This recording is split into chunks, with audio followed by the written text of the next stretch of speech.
A very good morning to all students. Once again, we are coming to introduce a new topic of Class 12 Business Studies. You know very well, in the last few videos, we discussed the element of marketing mix. You know very well, the whole marketing mix classified into the four elements, into the four categories, that is a product mix, price mix, place mix, and promotion mix. So, you know very well, in the last video, we discussed the first element of marketing mix, that is a product mix. In the product mix, we discussed the important components of product mix like a branding, packaging, and labeling. And after discussion the topic of branding, labeling, and packaging, now we will move to the second element of marketing mix, that is a price mix. In the last video, we discussed what is pricing. You know very well, pricing is a process of determining the price of a product. Price of a product refers to the amount of money that the consumer has to pay to obtain a product from the market. यानी pricing एक ऐसा process है जिसके through हम किसी product की price को decide करते हैं, और जो प्रोडक्ट के प्राइस होती है वो एक ऐसे अमाउंट को डिनोट करता है जिसे कस्टमर को उस प्रोडक्ट को खरीदने के लिए, उस प्रोडक्ट को पाने के लिए पे करना पड़ता है. And the pricing is very important component for the regulator of demand. ये भी हमने समझा था लास्ट वीडियो में कि क्यों प्राइस जो है वो रेगुलेटर ऑफ डिमांड होता है. Because of as per the law of demand, you know very well, there is an inverse relationship between the price and demand. If the price of the product is increased, so demand of the particular product will decline, and when the price of the product is decreased, then in such case the demand of the particular product will be increased. So the pricing is a very important part for any firm to determine the demand of a particular product.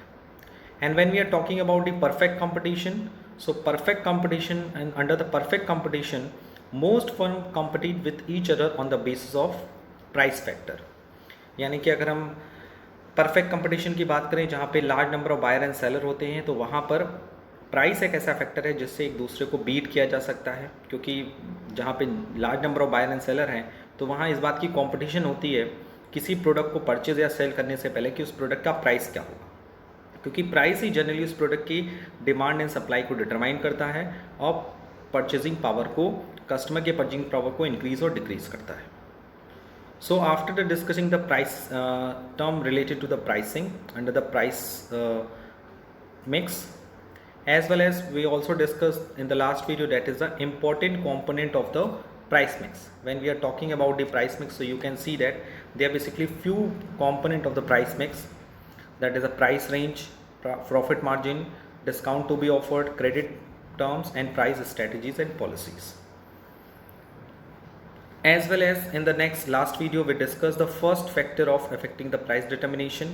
When we are talking about the factors affecting the price determination, यानी जब हम किसी particular product की price को decide करते हैं तो कौन सा ऐसा फैक्टर है जो प्रोडक्ट को की प्राइस को इफेक्ट करता है, जिसमें सबसे पहला पॉइंट था the product cost, which also discuss in the last video. So now we will move to the second factor affecting the price determination, that is the utility and demand. You know very well what is utility. Utility means the satisfaction, power of satisfaction, and the demand is also create the price of the product. So the second element which influence the price of the demand, that is a utility and demand. So let's we discuss the today's topic. It is necessary to anticipate the utility and demand of a product while fixing the price. If a product is offering high utility, one can easily charge high price from the customer. यानी कि अगर किसी product की utility सबसे ज़्यादा होती है, यानी उसका सेटिस्फेक्शन पावर ज़्यादा होता है, सो सिचुएशन में वी कैन फाइंड दैट कि उस प्रोडक्ट के लिए कस्टमर हाई प्राइस देने को भी तैयार होता है. यानी कि अगर किसी प्रोडक्ट की यूटिलिटी हाई है तो कस्टमर से हम उसकी हाई प्राइस रिकवर कर सकते हैं. Where if utility is low, अगर किसी प्रोडक्ट की यूटिलिटी लो है तो one can not be charge high price for such product, यानी उसके लिए कस्टमर हाई प्राइस देने के लिए प्रिपेयर या एग्री नहीं होता है. सो द यूटिलिटी के कॉन्सेप्ट में देखें the power of satisfaction, so we can say that if any product have a higher utility, so we can charge a higher price from the customer. But when the utility of the product is low, so the customer cannot be pay higher price for a such product. On the other hand, if the demand is elastic, price should be set at a lower, and if the demand is less elastic or inelastic, price cannot be set at a higher level. ये भी याद रखिएगा, अगर किसी product की price जो है, demand जो है वो इलास्टिक है, ये आपने इलास्टिसिटी ऑफ डिमांड में पढ़ा होगा, इलास्टिसिटी ऑफ डिमांड में पढ़ा होगा कि डिमांड अगर इलास्टिक होती है तो उसका प्राइस सबसे लोअर लेवल में होता है, यानी जब किसी प्रोडक्ट के प्राइस के घटने बढ़ने से ही उसके डिमांड पे ज़्यादा इफेक्ट पड़ता है, तो उसे हम इलास्टिक डिमांड कहते हैं। यानी प्राइस में थोड़ा बहुत चेंज हुआ तो डिमांड भी बहुत ज़्यादा चेंज हो जाती है। सो सिचुएशन में हमें प्राइस को कम रखना पड़ता है। लेकिन अगर डिमांड लेस इलास्टिक है, इनइलास्टिक है, यानी प्राइस के चेंज होने से डिमांड पे ज़्यादा इफेक्ट नहीं पड़ता, तो उस सिचुएशन में हम प्राइस ज़्यादा से ज़्यादा चार्ज कर सकते हैं। यानी अगर किसी प्रोडक्ट के प्राइस के चेंज होने से उसकी डिमांड पे ज़्यादा चेंज होता है तो उस प्रोडक्ट के लिए हम ज़्यादा प्राइस चार्ज नहीं कर सकते या उस प्रोडक्ट के प्राइस में ज़्यादा चेंजेस नहीं कर सकते। On the other hand, if demand of a particular less elastic और इनइलास्टिक, यानी प्राइस इंसेंटिव होता है, प्रोडक्ट सेंसिटिव नहीं होता, प्राइस सेंसिटिव होता है तो प्राइस को लोअर लेवल पे रखना पड़ता है। और प्राइस इंसेंटिव होता है, सेंसिटिव होता है, यानी प्राइस को लेकर वो ज़्यादा इफेक्ट नहीं करता, तो उसके लिए हम प्राइस को ज़्यादा से ज़्यादा चार्ज कर सकते हैं। The third factor which influence the determination of the price, that is the extent of competition in the market. ये सबसे इंपॉर्टेंट पार्ट है, because of you know very well the price of a product can be set up to the higher limit if the extent of competition is low in the market. अगर market में competition low है, यानी आप जो product deal करते हो उस product का जनरली कोई सब्स्टिट्यूट अवेलेबल नहीं है, या दूसरी कंपनी उस तरह का प्रोडक्ट लॉन्च नहीं करती है, तब तक आप मार्केट में उसके लिए हाई प्राइस चार्ज कर सकते हो। बट देयर रिएक्शन, बट अगर उस कंपटीशन हाई लेवल का है, यानी मार्केट में competition is high in the market, so in this situation you can not set up to the higher limit, आप प्राइस को ज़्यादा से ज़्यादा रिकवर नहीं करा सकते। Competitor price, that is known as competitor price का मतलब ये होता है कि वो प्राइस जो कि ज़्यादा कंपटीटर्स यूज़ कर रहे हैं। आप प्रेजेंटली देखो इन द सैनिटाइज़र बिजनेस में, presently in the period of कोविड-19, सो आप देख रहे हो सैनिटाइज़र का इनिशियल प्राइस काफ़ी महंगा होता था, but you know very well अब तो बहुत सारी कंपनी सैनिटाइज़र प्रोड्यूस करने लगी, तो competition level of the production of the sanitizer will be increase. So in this situation आप देखोगे चाहे वो ब्रांडेड कंपनी हो चाहे अनब्रांडेड कंपनी हो, उन सबके सैनिटाइज़र का जो प्राइस है वो लगभग इक्वलेंट लेवल पे आ गया है with their quality and quantity of the product. So the product quality and feature must be consider before the fixing the price. किसी प्रोडक्ट की प्राइस को डिसाइड करते समय उसकी क्वालिटी, उसके प्रोडक्ट और फीचर को कंसिडर करना बहुत ज़रूरी है, और कंपटीशन लेवल को भी ध्यान रखना बहुत ज़रूरी है। बिकॉज अगर हम कंपटीशन को नहीं देखते हैं और प्राइस को हाई या लो कर देते हैं, तो कहीं ना कहीं हमें उसके लिए डिमांड पे एडवर्स इफेक्ट देखने को मिलता है। The fourth element which influence the price of the product, that is the government and legal regulation. ये जनरली बनाया गया है गवर्नमेंट की तरफ से to protect the interest of general public. The government has all the right to control the price of various product and services by including the product in category of essential commodities. ये याद रखिएगा कि product ने government ने अपने legal regulations में उनके पास ये राइट होता है कि वो प्रोडक्ट के प्राइस को कंट्रोल कर सकते हैं जो प्रोडक्ट एसेंशियल कमोडिटीज़ में आता था। यू नो वेरी वेल, जब कोविड-19 की स्टार्टिंग हुई थी तो गवर्नमेंट ने मास्क एंड सैनिटाइज़र को एसेंशियल कमोडिटीज़ की कैटेगरी में डाल दिया था। सो सिचुएशन में आपने ये देखा था कि जो सैनिटाइज़र और मास्क की जो इनिशियल प्राइस थी वो थोड़ी महंगी थी, लेकिन जैसे ही गवर्नमेंट ने उसको एसेंशियल कमोडिटीज़ में डाल दिया, अनिवार्य जिसे कह सकते हैं प्रोडक्ट में डाल दिया, तो उसकी प्राइस काफ़ी रूप से कंट्रोल देखने को मिली। पहले लोग मनमाने तरीके से मास्क और सैनिटाइज़र के प्राइस कवर अप कराते थे, but today you can see that the most of the companies sell their mask and sanitizer at the optimum price. यानी जनरली सारी कंपनीज का लगभग सेम होगा वो प्राइस, क्वालिटी एंड क्वांटिटी के बेसिस पे। बट अभी रिसेंटली ये न्यूज़ मिल रही है कि शायद मास्क एंड सैनिटाइज़र को एसेंशियल कमोडिटी से हटा दिया गया है, तो उसका इफेक्ट भी इन फ्यूचर में आपको देखने को मिलेगा। But presently you can see that and understand this topic कि गवर्नमेंट भी क्या कर सकती है, किसी भी प्रोडक्ट एंड सर्विसेज के प्राइस को कंट्रोल कर सकती है, specially for the essential commodities. क्योंकि नो वेरी वेल कुछ इसेंशियल कमोडिटीज़ होती हैं जिसको लोग कंज्यूम करते हैं, जो आपके फूड, शेल्टर एंड क्लॉथ में आते हैं। सो इन तरह की चीज़ों में अगर हम बात करें तो उनके प्रोडक्ट की प्राइस एक लिमिट होनी चाहिए, उसका प्रोडक्ट का प्राइस गवर्नमेंट डिसाइड कर देती है, ताकि कंपनी इसेंशियल कमोडिटीज़ के प्राइस हाई ना करे और आम पब्लिक भी यानी आम इंसान भी उस प्रोडक्ट को ईजिली कंज्यूम कर सके। For example drugs, some food items, LPG, इसके प्राइस कंट्रोल होते हैं। एलपीजी भी तो आप देखते ही होंगे कि गवर्नमेंट इसको डिस्ट्रीब्यूट करता है, उसके प्राइस को कंट्रोल करता है, उस पर कुछ सब्सिडी भी देता है। With government intervention, there can be a check on the activity of monopolistic, as they cannot be charged unfairly high price for essential commodities. यानी जनरली मोनोपोलिस्टिक एक्टिविटी में अगर आप देखें तो कोई भी बिजनेसमैन एसेंशियल कमोडिटीज़ के लिए हाई प्राइस चार्ज नहीं कर सकता, फेयरली चार्ज कर सकता है, अनफेयरली। अनफेयरली का मतलब ये है कि मनमाने तरीके से हाई प्राइस चार्ज नहीं कर सकता।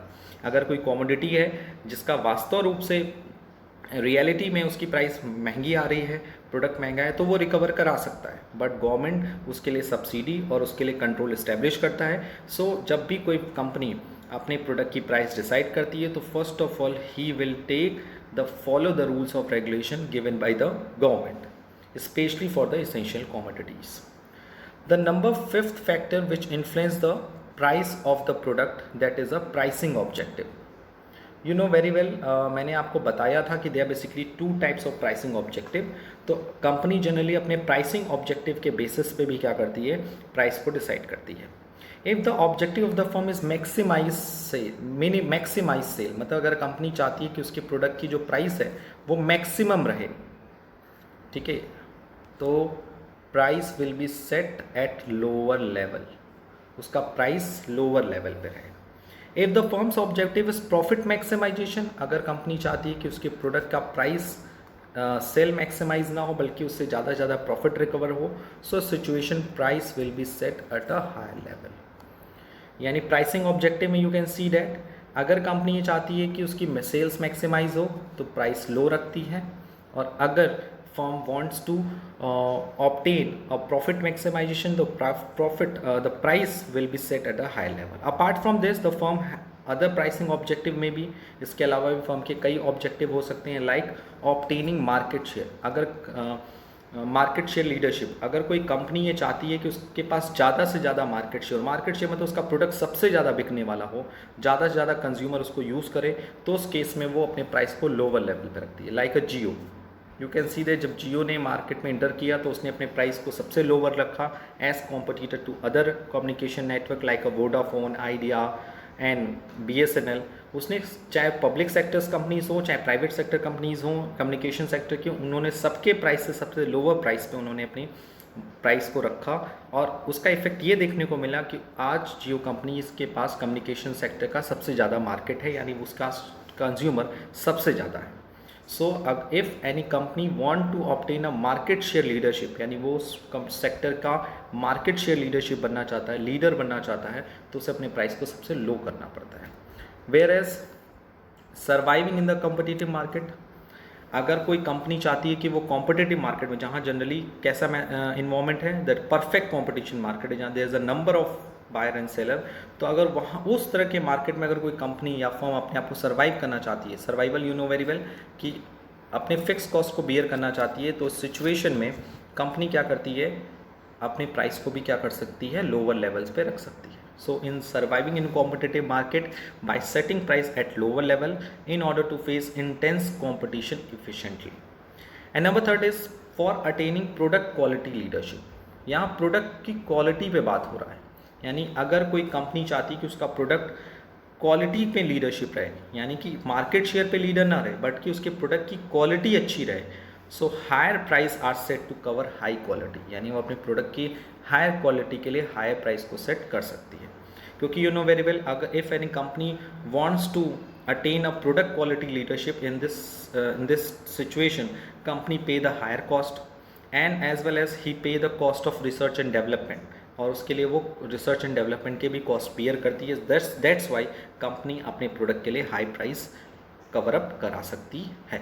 सो they are basically, you know very well, the marketing के कॉन्सेप्ट में अगर देखा जाए प्राइस को फोकस करके, तो company can be set price of their product on the basis of pricing objective. The first objective is sales maximization. In this situation, company takes low price. If company wants to profit maximization, so in this situation company recovers the high prices of their products. If company wants to become a market leader, so he will charge a low price. If company wants to survive in a competitive market, so in this situation company setting price at lower level. And if company wants to attain a product quality leadership, so in this situation company charge high price to cover high quality. So you can see that the fifth factor which influence the price of the product. And number 6 is marketing method use, which is a very important factor which price of a particular product. The price of a product also gets affected by various techniques and method of marketing used to promote the product.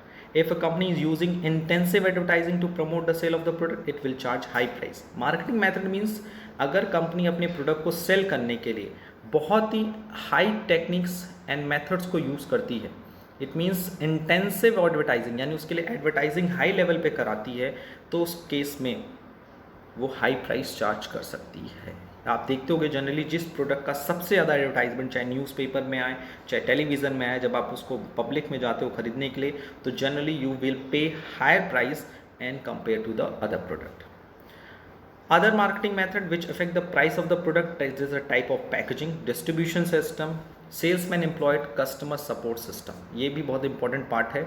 That is कि अगर marketing method में देखें तो we can see that कि company के जो price हैं वो जनरली उसकी पैकेजिंग पे, अगर कोई प्रोडक्ट की पैकेजिंग बहुत इफेक्टिव है, बहुत कॉस्टली है, तो वहाँ उस प्रोडक्ट की प्राइस हाई होती है.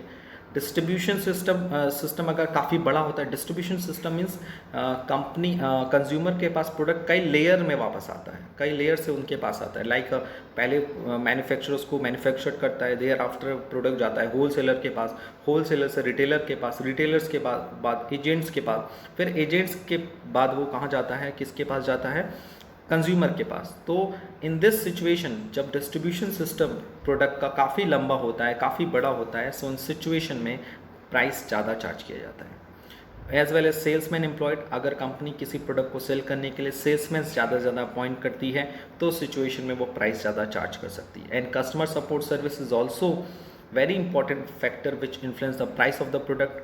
If company provide a great customer support services, यानी कंपनी सर्विस आफ्टर सेल के सिचुएशन में अपने कंज्यूमर को अच्छा कस्टमर सपोर्ट सर्विस देती है, तो सिचुएशन में भी वो अपने प्रोडक्ट के लिए हाई प्राइस चार्ज कर सकती है. Because you know very well कि सेल हो जाने के बाद जो कंपनी आपको सर्विस देती है वो जनरली फ्री ऑफ कॉस्ट होती है for the period of 1 year. तो उसके लिए कंपनी को आपके प्रोडक्ट में से ही प्राइस चार्ज करना पड़ता है. So you can see that कि we take the 6 very important factor which influence the price, and we completed the second component of component of marketing mix, that is a price mix. In this topic, firstly we discuss what is pricing, what is price mix, what are the components which influence the price mix, as well as we discuss the factor affecting which influence the price of the product. So एक बार फिर से revise कर लेते हैं one by one. The first factor which influence the price of a product, that is a product cost. Second one is a utility and demand. Third one is the extent of competition in the market. Fourth one is a government and legal regulation. Fifth one is a pricing objective. Sixth one is a marketing method used. So you can see that if a company use intensive advertising, so it will charge high price. If company use a high package, very attractive packaging, so he will also charge the high price. If a company's distribution system is very long, so it will charge high price. If a salesman employed for the sale of any product, the company will also charge the high price. If customer provide a great customer support service, then in such situation company will charge high price. So now we will move to the third component of marketing mix, that is a place mix, which is also known as the physical distribution. So without creating any kind of delay, we move to the third element of marketing mix, that is a place mix, and place mix is also known as the physical distribution. The third element, that is a physical distribution, you can see on your screen, that is a physical distribution is concerned with making the goods and service available at right place so that people can purchase the same. So you can see that a place mix concerned with making the goods and service available at a right place so that people can purchase the same. यानी कि जो third component है product का marketing का, जो सबसे पहला था प्रोडक्ट पे हम फोकस करते हैं, प्रोडक्ट की क्वालिटी पे, ब्रांडिंग पे, पैकेजिंग एंड लेबलिंग पे. उसके बाद हम लोग फोकस करते हैं ऑन द प्राइस पे, what are the optimum price, affordable price for the customer, and thereafter marketer focus on the delivery of the product, that is कि कोई भी प्रोडक्ट हो या कोई भी गुड्स हो या सर्विस हो वो कंज्यूमर को ईजिली राइट प्लेस पे मिल जाए ताकि परचेजर को उस प्रोडक्ट को खरीदने में कोई दिक्कत ना आए. And these are the two important decisions related to the price mix, place mix, that is a physical distribution. अगर हम physical distribution की बात करें या place mix की बात करें तो basically दो decision ऐसे हैं जो कि हम इसमें consider करते हैं. The first one is a channel of distribution, second is the physical movement of goods. Okay, so when we are talking about the place mix, so place mix में क्या होता है, हम ये decide करते हैं, ये एक effective system decide करते हैं जिसके थ्रू हम प्रोडक्ट एंड सर्विसेज को राइट प्लेस पे अवेलेबल करा सकें ताकि कस्टमर ईजिली उस गुड्स को परचेस कर सके. इसमें हम दो चीज़ें इंक्लूड करते हैं. The first one is the channel of distribution and second one is the physical movement of goods. So one by one we will discuss the first component of place mix and thereafter we discuss the second component of place mix. The first component of place mix, that is a channel of distribution.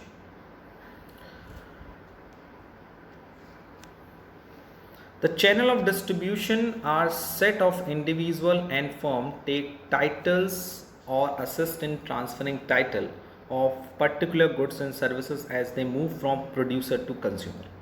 यानी channel of distribution एक ऐसा set है individuals का या firm का जो क्या करता है, किसी भी गुड्स एंड सर्विसेज की टाइटल को ट्रांसफ़र करता है. कहाँ से कहाँ तक? From producer to consumer. यानी basically if you are talking about the channel of distribution तो वी कैन फाइंड दैट कि चैनल ऑफ डिस्ट्रीब्यूशन के हेल्प से हम लोग क्या करते हैं, बेसिकली ये फाइंड आउट करते हैं, ये पता करने की कोशिश करते हैं कि किसी भी गुड्स की ईजिली टाइटल ट्रांसफ़र हो सके प्रोड्यूसर से कंज्यूमर से. अगर हम बेसिकली एक छोटा सा एग्जांपल लें तो चैनल ऑफ डिस्ट्रीब्यूशन में बेसिकली होता क्या है, first of all manufacture who manufacture the goods, okay, and उस एक्चुअल टाइटल उसी की होती है. एंड देयर आफ्टर वो क्या करता है, उस गुड्स को किसको देता है, उस प्रोडक्ट को देता है होलसेलर को. अब किसके पास टाइटल आ जाती है, होलसेलर के पास. होलसेलर उसकी प्राइस किसको पे कर देता है, मैन्युफैक्चरर को. देयर आफ्टर मैन्युफैक्चरर से किसके पास जाता है, एजेंट्स के पास. एजेंट्स के पास अब टाइटल जाती है, वो पैसा दे देता है होलसेलर को. एजेंट्स क्या करता है, फिर आफ्टर छोटे छोटे रिटेलर्स को गुड्स प्रोवाइड करता है, प्रोडक्ट प्रोवाइड करता है, और अब टाइटल किसकी हो जाती है, रिटेलर की. एंड नाउ रिटेलर क्या करता है, एट द एंड उस गुड्स को सेल करता है टू द कंज्यूमर, और फाइनली वो टाइटल जो गुड्स की टाइटल है या सर्विस की टाइटल है वो किसके पास पहुंच जाती है, कंज्यूमर के पास, और कंज्यूमर उसके लिए होलसेल रिटेलर्स को पे कर देता है. अब रही बात जो उसमें पूरे कॉम्पोनेंट्स हैं like manufacturer, wholesaler, retailer, agents, उनका क्या रोल है, तो उनका रोल यही है कि दे विल अर्न प्रॉफिट, क्योंकि होलसेलर मैन्युफैक्चर को मैन्युफैक्चरिंग कॉस्ट प्रोवाइड करता है, फिर होलसेलर उसमें अपना थोड़ा सा प्रॉफिट ऐड करके एजेंट्स को देता है, एजेंट्स फिर अपनी प्रॉफिट ऐड करके रिटेलर को देता है, रिटेलर दे आफ्टर अपनी प्रॉफिट ऐड करके इसको देता है, कंज्यूमर को देता है. So you can see that channel of distribution is set of the individual and firm. Individual and firm का एक सेट होता है जो टाइटल को टेक करते हैं और फिर उस टाइटल को ट्रांसफ़र करते हैं. कहाँ से कहाँ तक, from manufacturers to consumer, from producer to consumer. It refers to a team of merchant agents and business institution that combine physical movement and title movement of the product. यानी ये channel of distribution generally combination होता है physical movement and title movement of the product, यानी कि इसमें हम product को न सिर्फ फिजिकली मूवमेंट कराते हैं बट कि टाइटली मूवमेंट भी कराते हैं. यू कैन सी डैट कि होलसेलर के पास पहले टाइटल था, फिर देर आफ्टर टाइटल एजेंट्स के पास गया, फिर उसके पास किसके पास गया, रिटेलर्स के पास गया, रिटेलर ने कंज्यूमर को दे दिया. उसी तरह से फिजिकल मूवमेंट भी होता है प्रोडक्ट का. अगर हम टाइटल दे रहे हैं तो साथ साथ प्रोडक्ट भी तो देंगे. Suppose you are a wholesaler, तो अगर आप मैन्युफैक्चर से कोई गुड्स लोगे, सपोज अगर आपने मैन्युफैक्चर से लैपटॉप लिया, जो मैन्युफैक्चरिंग करते हैं लार्ज नंबर ऑफ, आपने 50 लैपटॉप्स उससे परचेस कर लिए, तो अब सिर्फ लैपटॉप की ओनरशिप या टाइटल आपके पास नहीं आई बल्कि उसका फिजिकल मूवमेंट भी हुआ, यानी लैपटॉप अब आपके पास आ गया. अब 50 में से आप कुछ लैपटॉप्स एजेंट 1 को दिया, कुछ लैपटॉप्स एजेंट 2 को दिया, तो वहाँ देखो लैपटॉप भी आप दोगे एज वेल उसकी ओनरशिप भी आप उसको प्रोवाइड करोगे.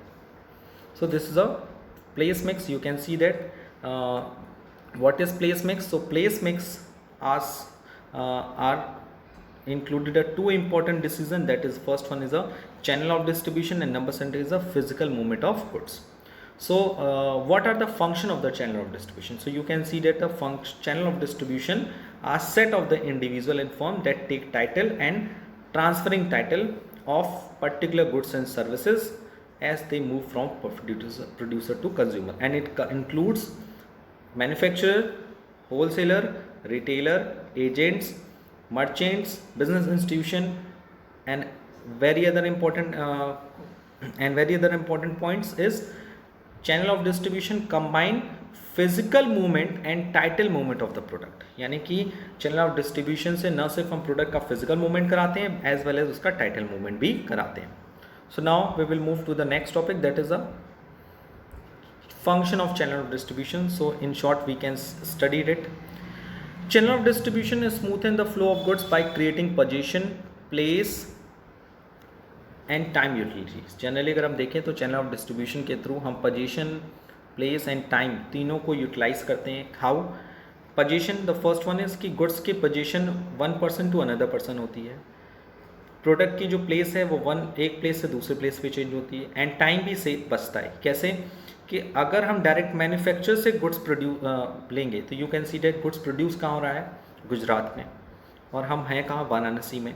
तो how can we obtain such product from the Gujarat? Gujarat जाएं या गुजरात में मेल करें, गुजरात में कॉल करें, फिर वहाँ से गुड्स आएगा, तो टाइम काफ़ी लगेगा. So you can see that with the help of effective channel of distribution we easily smoothly the flow of goods by creating position, यानी गुड्स का पोजीशन भी चेंज होता है, उसकी प्लेस भी चेंज होती है और टाइम भी सेव होता है. Some important function perform by the sorting. It refers to the process of sorting the product into homogeneous product on the basis of size, quality, feature and price. Channel of distribution से पहला function ये होता है कि हम product की shorting कर देते हैं. शॉर्टिंग मतलब जो प्रोडक्ट होमोजीनियस होते हैं यानी similar nature of the goods होते हैं उनको होमोजीनियस ग्रुप में डिवाइड कर देते हैं. यानी जो प्रोडक्ट्स हैं उनको होमोजीनियस ग्रुप में डिवाइड कर देते हैं, जैसे उनकी साइज़ के अकॉर्डिंग. छोटा पैकेट अलग, बड़ा पैकेट अलग एंड मीडियम पैकेट अलग.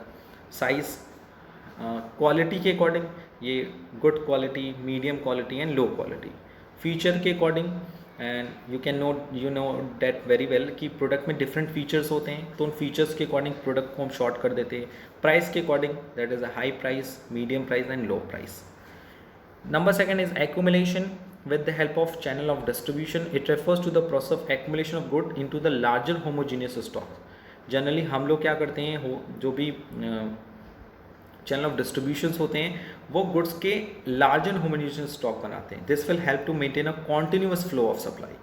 कि जनरली अगर किसी प्रोडक्ट की लार्ज डिमांड आ जाता है, बड़ी डिमांड आ जाए, तो हम with the help of channel of distribution उस डिमांड को सेटिस्फाई कर सकते हैं, क्योंकि हम बड़े होमोजेनियस स्टॉक्स क्रिएट करते हैं.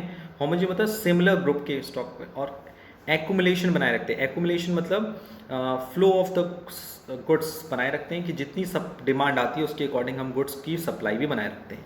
The third one is allocation. It involves breaking homogeneous stocks into smaller marketable lots. This will help in making sales easily according to the different requirement of different buyer. Allocate भी करते रहते हैं, short करते हैं, accumulate करते हैं, allocate, allocate मतलब बंटवारा करते हैं कि कहाँ हमें बड़ा लॉट देना है, कहाँ हम छोटे लॉट्स देने हैं। सो उसके अकॉर्डिंग हम according to the buyer different requireds के अकॉर्डिंग हम गुड्स को एलोकेट भी करते हैं। यानी बेसिकली अगर हम बात करें कि सपोज होलसेलर का काम क्या है, शॉर्टिंग करना, प्रोडक्ट को शॉर्ट बना देना। ध्यान से समझिएगा इस चीज़ को।